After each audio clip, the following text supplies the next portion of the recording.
4 साल बाद रूही के जाने के बाद आरव की जिंदगी में जैसे सब कुछ ठहर सा गया था।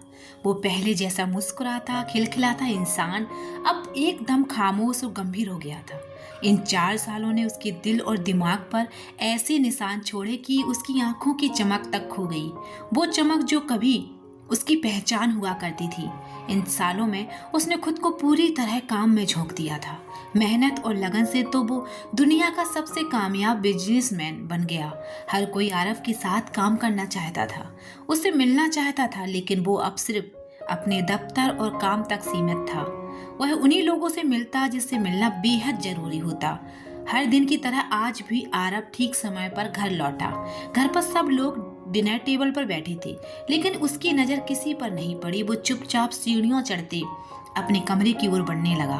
तभी रमेश ने धीरे से कहा, आज इसने सुबह से बस कॉफी पी है, कुछ खाया नहीं। यह सुनते ही आरुषि ने थोड़ा ऊंची आवाज में कहा, आरव जरा आकर खाना खा लो, सुबह से कुछ नहीं खाया तुमने। आरुषि की बात सुनकर आरव के कदम ठहर गए।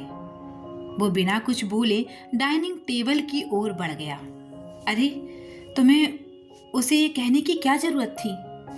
अब उसे पता चल जाएगा कि इससे पहले रमेश अपनी बात पूरी करता। माहौल में एक हल्की सी चुप्पी फैल गई। बात पूरी करता आरव चुपचाप आकर कुर्सी पर बैठ गया। उसे देखते ही आरुषि ने हल्की सी मुस्कान के साथ रमेश से कहा, आगे तो बोलो। रमेश ने सिर झुकाते हुए कहा, तुम सबको क्या लगता है, इसे नहीं पता कि तुम लोग इस पर नजर रखते हो? आरुषि ने कुछ नहीं कहा, बस आरव के सामने उसकी सारी मनपसंदा डिश रख दी और बोली, अब अच्छे से खाओ। आरव की फैमिली उसकी हर पल चिंता करती थी, लेकिन हर वक्त कोई उसके साथ रह भी नहीं सकता था। इसलिए नमन ने कुछ भरोसेमंद लोगों को उसके आसपास रखा था, जो आरव के घर से निकलने से लेकर वापस आने तक की सारी बातें नोट करके एक ग्रुप में भेज देते थे। आरव इन सब से वाकिफ था, मगर उसने कभी कुछ नहीं कहा। शायद अब उसमें किसी से बहस करने या सफाई देने की ताकत नहीं बची थी। वो बिना कुछ बोले शांत मन से खाना खाने लगा। तभी उसका छोटा बेटा विवान उसकी ओर दौड़ता हुआ आया और मासूम आवाज में बोला, डैडा ये टूट गया है। विवान के हाथ में उसका मनपसंदा टॉय था, लिमिटेड एडिशन वाला, जो इंडिया में उस वक्त मिलना लगभग नामुमकिन था। आरव ने उसे देखा। उसके चेहरे पर हल्की थकान और कोमलता एक साथ थी। विवान की तरफ झुकते हुए उसने कहा, कोई बात नहीं बेटा, डैड तुम्हें नया ला कर देंगे। आरव भले ही अपने बच्चों के साथ ज्यादा वक्त नहीं बिता पाता था, लेकिन उन्हें खुश रखने के लिए वो हर वो चीज करता जो उनकी मुस्कान लौट सके। खाना खाते हुए आरव ने विजय की ओर देखते हुए कहा, कल तक वैसा ही टॉय विवान के लिए मंगवा देना। विजय कुछ कहने ही वाला था कि आरव थोड़ा सा खाना खाकर चुपचाप अपने कमरे की ओर चला गया। उसने गर्म पानी से सावर लिया, फिर कपड़े बदलकर अपने रूम में चला गया। स्टडी रूम की हल्की रोशनी जलाकर उसने म्यूजिक प्लेयर में एक धीमा सा संगीत चलाया। फिर स्टडी टेबल के पास कुर्सी पर बैठकर चुपचाप एक फाइल पढ़ने लगा। उसकी नजर बार बार उस तस्वीर पर जा रही थी जो टेबल पर रखी थी, रूही की तस्वीर। उसे देखते हुए उसके होंठों से धीरे से निकला, 4 साल हो गए स्वीटहार्ट, तुम क्यों मुझे अब भी सताना चाहती हो? क्या इतना काफी नहीं था जो मैं झेल चुका हूं? मुझे मेरे किए की सजा मिल चुकी है, अब तो लौट आओ प्लीज। इतने में राहुल कमरे में आया और बोला, आरव कल तुम्हारी अवार्ड सेरेमनी है। राहुल की बात पूरी भी नहीं हुई थी कि आरव ने फाइल का पन्ना पलटते हुए शांत स्वर में कहा,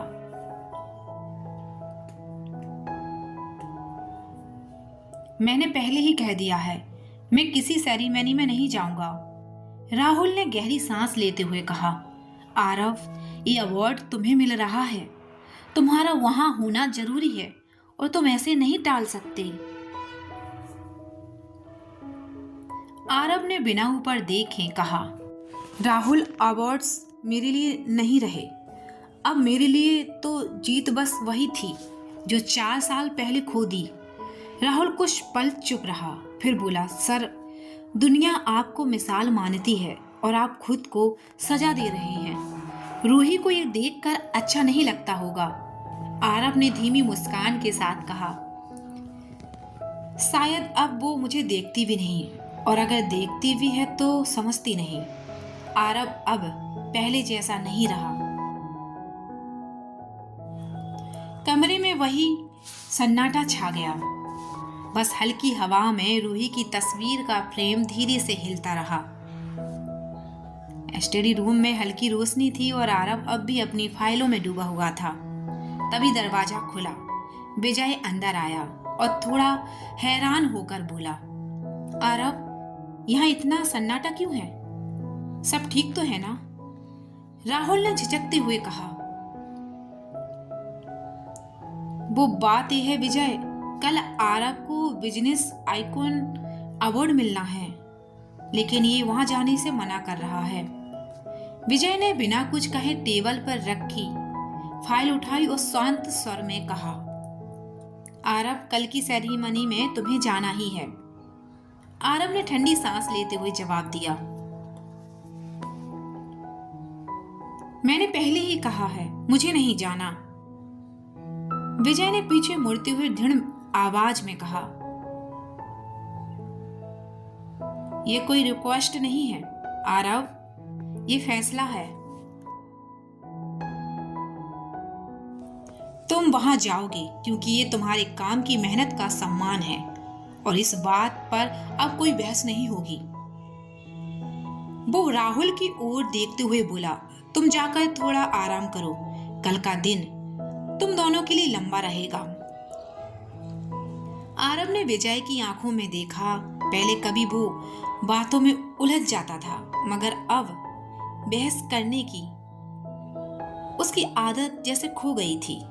उसने चुपचाप फाइल बंद की, कुर्सी से उठा और अपने कमरे की ओर चला गया। अगली सुबह आरव जल्दी उठ गया, सावर लिया, सूट पहना और तैयार होकर नीचे आया। उसे देखकर नेहा कुछ पल के लिए रुक गई। उसने तनु के कान में धीरे से कहा, आज इतना तैयार क्यों हुआ है? कल तक तो ये कह रहा था नहीं जाएगा। तनु मुस्कुरा कर बोली, शायद आज इसे खुद भी समझ आ गया कि भागने से जिंदगी नहीं रुकती। आरव ने हल्की सी मुस्कान दी। 4 सालों बाद वो पहली बार किसी मौके के लिए तैयार हुआ था, पर उसके चेहरे पर अब भी वही गहराई थी, जैसे हर मुस्कान के पीछे कोई अधूरी कहानी छिपी हो।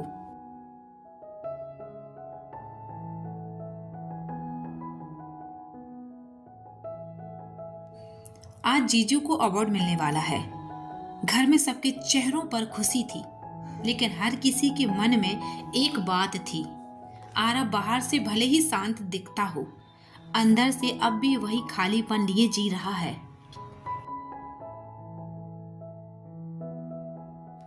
सबको पता था वो जाएगा, अवार्ड लेगा, लेकिन ना उसे खुशी होगी ना कोई एक्साइटमेंट। शाम होते ही उसके फोन पर राहुल का मैसेज आया, जल्दी आओ, हम पहले ही लेट हो रहे हैं। आरव ने फाइल बंद की, कुर्सी से टेक लगाई और गहरी सांस लेते हुए बुदबुदाया, रूही, आज अगर तुम होती तो शायद ये पल कुछ अलग होता। उसने सूट पहना, घड़ी बांधी और लिफ्ट में नीचे उतर गया। बिना कुछ बोले राहुल की कार में जाकर पीछे की सीट पर बैठ गया। थोड़ी देर बाद आधे घंटे में वो दोनों उस होटल पहुंच गए जहां आज की बिजनेस आइकॉन अवार्ड नाइट होनी थी। बाहर का माहौल चमक और रोशनी से भरा था। हर तरफ कैमरों की फ्लैक्स, लोगों की भीड़ और मीडिया की गूंज। देखो, वही है आरव। कितनी कम उम्र में इतना बड़ा मुकाम। कितना डिसेंट और हैंडसम है। पूरे चार्म के साथ चलता है। हर तरफ बस उसी का नाम था। पर इन सब बातों का आरव पर कोई असर नहीं था। वो भीड़ से निकलकर अंदर आया और सीधा फ्रंट टेबल की ओर बढ़ गया। वहां जाकर उसने बस अपनी सीट ली, फोन साइलेंट किया और बिना किसी रिएक्शन के बैठ गया। लोग उसे देख मुस्कुरा रहे थे, लेकिन उसके चेहरे पर कोई भाव नहीं था।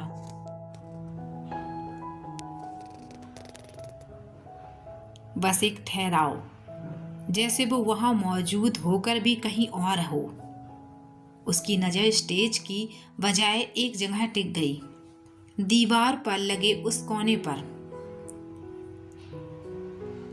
जहां लिखा था बेस्ट। आरव ने हल्के से मुस्कुराते हुए मन ही मन कहा, रूही, शायद यही लाइन तुम्हारे लिए थी।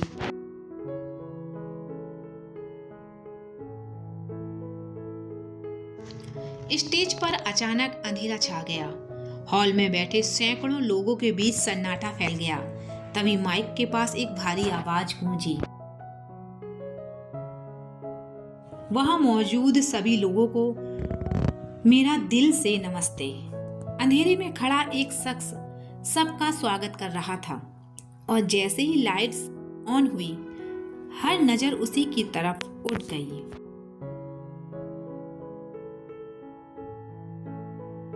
Hello ladies and gentleman, I am Rajveer Singhania. Hall तालियों से गूंज उठा, पर वहीं पीछे की टेबल पर बैठा आरव फिर भी उतना ही शांत था।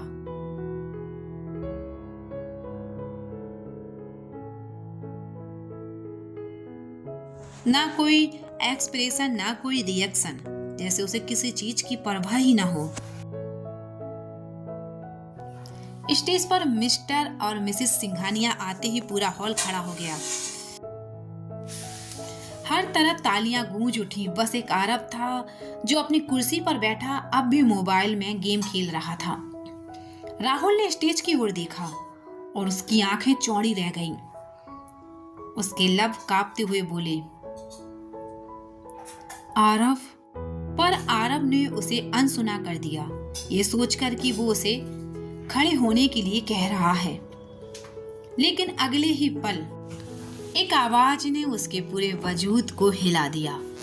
And I am Mrs Naira Singhania. वो आवाज जैसे उसके सीने में छिपे सारे जख्मों को एक झटके में जगा गई। दिल की धड़कनें इतनी तेज हो गई थी कि खुद आरव उन्हें सुन सकता था। उसने धीरे धीरे अपनी आंखें उठाईं और होंठों से निकला बस एक नाम, रूही। उसकी नजरें स्टेज पर गईं, जहां नायरा सिंघानिया नहीं बल्कि रूही खड़ी थी, सजी हुई, मुस्कुराती हुई, जैसे उसे कुछ भी याद ना हो। बिना एक पल सोचे आरव कुर्सी से उठा और सीधे स्टेज की ओर बढ़ गया। हॉल में हर कोई हैरान था। रूही की आंखों में भी सवाल थे और राजवीर के चेहरे पर भी हल्का सा कन्फ्यूजन था। आरव अब बस कुछ ही कदम की दूरी पर था। उसकी नजरें रूही पर जमी थी, जैसे सालों की तड़प, दर्द और मोहब्बत एक साथ उसकी आंखों में उतर आई हो। स्टेज पर सब कुछ जैसे थम सा गया था। आरव की आंखें बस उसी पर टिकी थी, उस पर जिसे उसने सालों पहले खो दिया था। वो धीरे धीरे आगे बढ़ा। रूही, या अब उसके लिए नायरा सिंघानिया। की आंखों में देखकर बोला, मैं जानता था तुम वापस जरूर आओगी। राजवीर और नायरा दोनों हैरान रह गए। नायरा, क्या तुम इन्हें पहले से जानती हो? राजवीर ने धीमी लेकिन हैरान आवाज में पूछा। नायरा कुछ कहती उससे पहले आरब ने उसे कसकर अपने सीने से लगा लिया। उसकी आवाज भर आई थी, मैं जानता था तुम्हें कुछ नहीं हुआ, तुम वापस आओगी। तुम अपने आरब को इस तरह अकेला नहीं छोड़ सकती थी। रूही, मैंने तुम्हारा हर दिन हर पल इंतजार किया है, तुम्हें बहुत मिस किया है। पूरा हॉल सन्न था, लोग आपस में कानाफूसी करने लगे। ये मिस्टर ओबराय को क्या हो गया है? वो मिसेस सिंघानिया को बार बार रूही क्यों बुला रहे हैं? क्या ये किसी मेंटल शॉक में है? कैमरों की फ्लैश लाइट आरब के चेहरे पर गिर रही थी, लेकिन उसे कुछ नहीं दिख रहा था।